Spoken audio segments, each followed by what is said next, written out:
Chapter 3. If you're here, I must be dying. As I've grown older, and hopefully wiser, I've come to realise we are all the sum of our parts. To understand what makes us who we are, it's often useful to learn a little of what happened before we were born. The life experiences of our parents can have a very profound impact on our own personalities, attitudes and behaviours. Even though I hardly saw him for more than 20 years, my father has cast a giant shadow over my life. He and my mother split up when I was little more than a baby.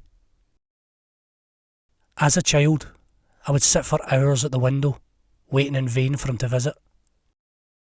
I would go through ridiculous, superstitious rituals, such as if I sat with my legs crossed in a certain way, he would come, because that's how I was sitting the last time he visited. At school, I would make up fanciful stories about him being a rich businessman with a private jet who was always working abroad on some major deal. I could never understand what I had done that was so wrong that he didn't want to see me. Only now, as I've gotten to know him through adult eyes and discovered what made him the man he is, can I finally understand what went wrong and why he walked away from my brother and I. I've learned to forgive, even though I'll never forget. It was only recently that I discovered just how difficult my father's life had been and the circumstances that made him stay away for so long. Sitting in a pub, sipping an orange juice, my father told me things he had never spoken about, knowledge he had kept bottled up for decades, but had shaped his views and some of his actions. By all accounts, his parents appeared to have had something of a turbulent relationship that had been built on a secret of lies and deception. When he was about 7 or 8 years old, late one night, his parents were entertaining friends when he heard his mother's voice coming from the hallway. He could just about make out her whispering to one of her pals.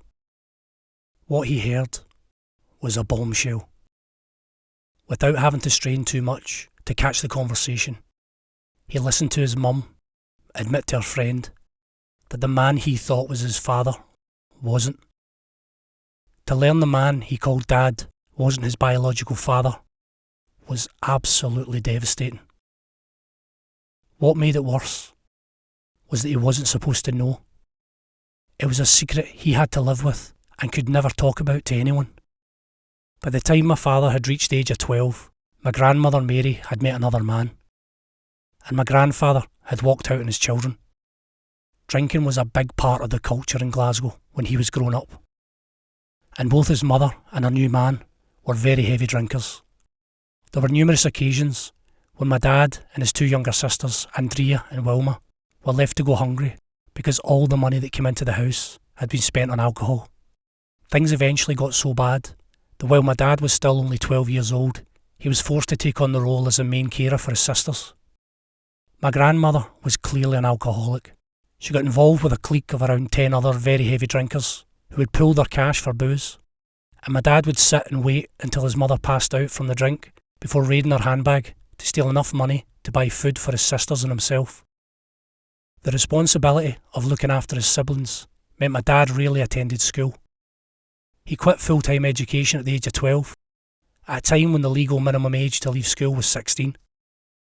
In order to feed his sisters and keep a roof over their heads, he lied about his age to get a job.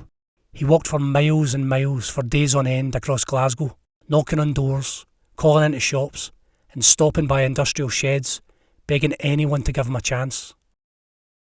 After weeks of trying, he finally found an opening with a bakery delivering bread. For almost 3 years, he worked long hours with the bakery. My dad finally realised that the people who were supposed to love and look after him were obsessed with drink and preferred getting drunk and fighting to living a normal life. He had to escape. At the age of 15, he left his mother's home to go and stay with an aunt in Castlemilk. The last time my dad and his mum spoke was when she was in hospital. They hadn't spoken for 3 years at that point.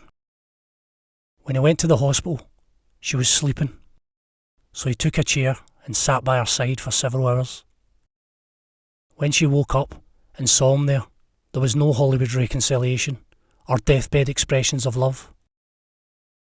Her only words were, "Fuck, if you're here, I must be dying."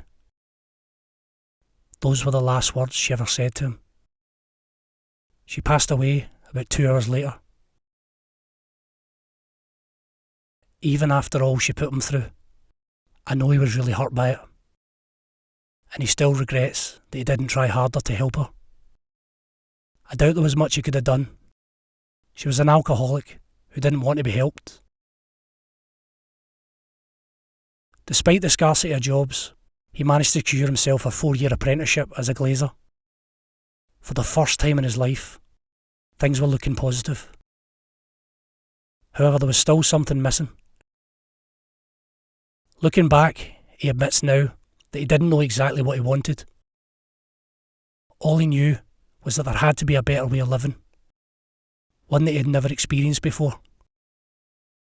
And he found it with my mum's family.